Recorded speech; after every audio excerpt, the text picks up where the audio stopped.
അപ്പം നല്ല കുഞ്ഞമ്മത്തി കിട്ടി. അപ്പം നമുക്കത് ഒന്ന് നന്നാക്കി കഴുകി വൃത്തിയാക്കി എടുത്തിട്ട് വരാം. നമ്മുടെ മീനൊക്കെ നന്നാക്കി കഴുകി വൃത്തിയാക്കി എടുത്തു കേട്ടോ. ചട്ടി ചൂടായി നമുക്ക് വെളിച്ചെണ്ണ ഒഴിച്ച് കൊടുക്കാം. ചുവന്നുള്ളി തക്കാളി വെളിച്ചെണ്ണ ചൂടായിട്ട് ഇട്ട് കൊടുക്കാം. വേപ്പിൻ്റെ ഒരു കഷ്ണം ഇഞ്ചി ചതച്ചത്, ആവശ്യമുള്ള ഉപ്പ്, മഞ്ഞൾ, 1 ടീസ്പൂൺ മുളക് പൊടി, 1 ടീസ്പൂൺ കുരുമുളക് പൊടി, അരമുറി ചെറുനാരങ്ങ നീര്, കഴുകി വൃത്തിയാക്കി വെച്ചിട്ടുള്ള മീൻ ചേർത്ത് കൊടുക്കാം.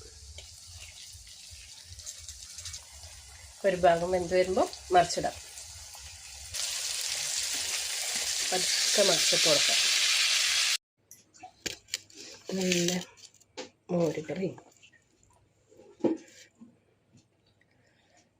മത്തിയുടെ കുറച്ച് കഷ്ണം, നല്ല ചൂടാട്ടാ,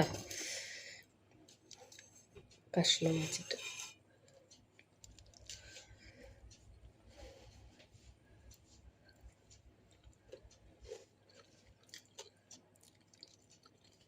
മോരുകറിക്ക് ബെസ്റ്റാട്ടാ മത്തി വറുത്തത്.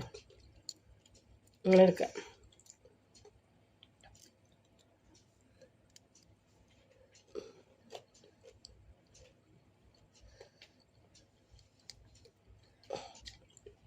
അപ്പോൾ എല്ലാവരും ഒന്ന് ട്രൈ ചെയ്ത് നോക്കുക. അപ്പോൾ വീഡിയോ ഇഷ്ടമായാൽ ലൈക്ക് ചെയ്യുക, ഷെയർ ചെയ്യുക, സബ്സ്ക്രൈബ് ചെയ്യുക. വീണ്ടും ഒരു വീഡിയോ ആയിട്ട് കാണാം. Okay, by.